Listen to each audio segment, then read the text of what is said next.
আজ শনিবার 5ই পৌষ 2024 সালের 21শে ডিসেম্বর। মিথুন রাশি, মিথুন লগ্ন, জেমিনি সাইনের জাতক জাতিকাদের দিনটি একটু সাবধানতা অবলম্বন করেই অতিবাহিত করতে হবে।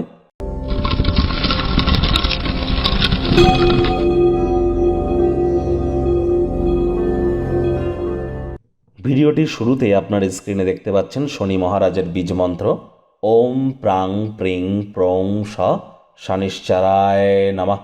এটি আপনারা আজ সন্ধ্যাবেলার সময় 108 বার জপ করুন।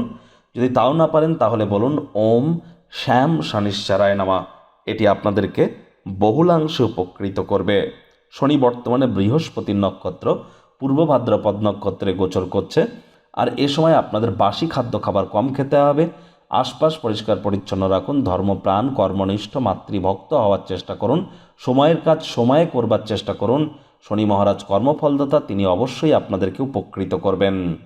ভাগ্য মিটার আজ আপনাদের বলছে 3 আউট অফ 10, ভাগ্য আপনাদের অনুকূলেই থাকবে। সম্পর্কের ক্ষেত্রে এবং অর্থগত ব্যাপারে আপনাদেরকে একটু সাবধানতা অবলম্বন করেই চলতে হবে। নেতিবাচক নেগেটিভ কথাবার্তা আমরাও বলতে চাই না, তবে গ্রহ নক্ষত্রের হেরফের অনুযায়ী ইন জেনারেল ডেলি প্রেডিকশন আমরা প্রস্তুত করে থাকি। যাদের চন্দ্র রাশি মিথুন অর্থাৎ মুন সাইন জেমিনি, এই গণনা তাদেরই অধিকাংশ ক্ষেত্রে ঘাটবে।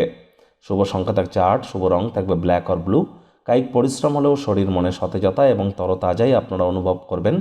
পুরুষ হয়ে থাকলে বিনোদনের খাতে, মহিলা হয়ে থাকলে রূপচর্চার খাতে অতিরিক্ত সময় আপনারা পেয়ে যাবেন। তবে ব্যয়বহুল একটি দিন, খরচ বাড়বে। মানি ম্যানেজমেন্ট, মানি সেভিংস সম্পর্কে বাড়ির সিনিয়র সিটিজেনদের সাথে আলাপ আলোচনা করুন, এটি আপনাদের ক্ষেত্রে উন্নতিতে সহায়ক হবে। ব্যয়বহুল একটি দিন, খরচ বাড়বে। নতুন উদ্যোগ পরিকল্পনার পাশাপাশি নতুন নির্মাণ কার্যকে পিছিয়ে দিন। চাকরিজীবী যারা আছেন তাদের অফিসের পরিবেশ এক প্রকার বেশ।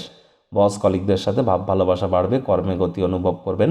নিজের মেধা, দক্ষতা, ট্যালেন্টের দৌলতে প্রশংসার পাত্রপাত্রীও আপনারা হতেই পারেন। রাজনীতিবিদ যারা আছেন জনসংযোগ বৃদ্ধি করুন, সমাজে আপনাদেরও পপুলারিটি ইনক্রিজ করবে। শিক্ষার্থী বিদ্যার্থীদের পড়াশোনায় মনোযোগ আরও বৃদ্ধি করতে হবে। উচ্চশিক্ষার জন্য যারা বিদেশ যাত্রার কথা ভাবছিলেন, ভাগ্যদেবী কিন্তু আজ আপনাদের পক্ষে নেই। সন্তান সন্ততি থেকে থাকলে তাদের দিকে কঠোর সজাগ দৃষ্টি বজায় রাখুন। অসৎ সঙ্গে কিন্তু চলেই যেতে পারে। চোখে চোখ রেখে খুব ইজিলি মিথ্যে কথাও বলে দিতে পারে। নেশা ভাঙের প্রতি আকৃষ্ট হতে পারে। প্রেমিক প্রেমিকা, স্বামী স্ত্রী রূঢ় বাক্যের প্রয়োগ, অশ্লীল ব্যবহার যেন করবেন না। তৃতীয় কোনো ব্যক্তিকে ভুলেও সম্পর্কের মধ্যে যেন প্রবেশ করতে দেবেন না। সম্পর্কের দুর্বলতা আরও বেড়ে যেতে পারে। পরিবার পরিজনদের উপরে জোর করে নিজের মতামতকে জাহির করলেই ক্ষতি।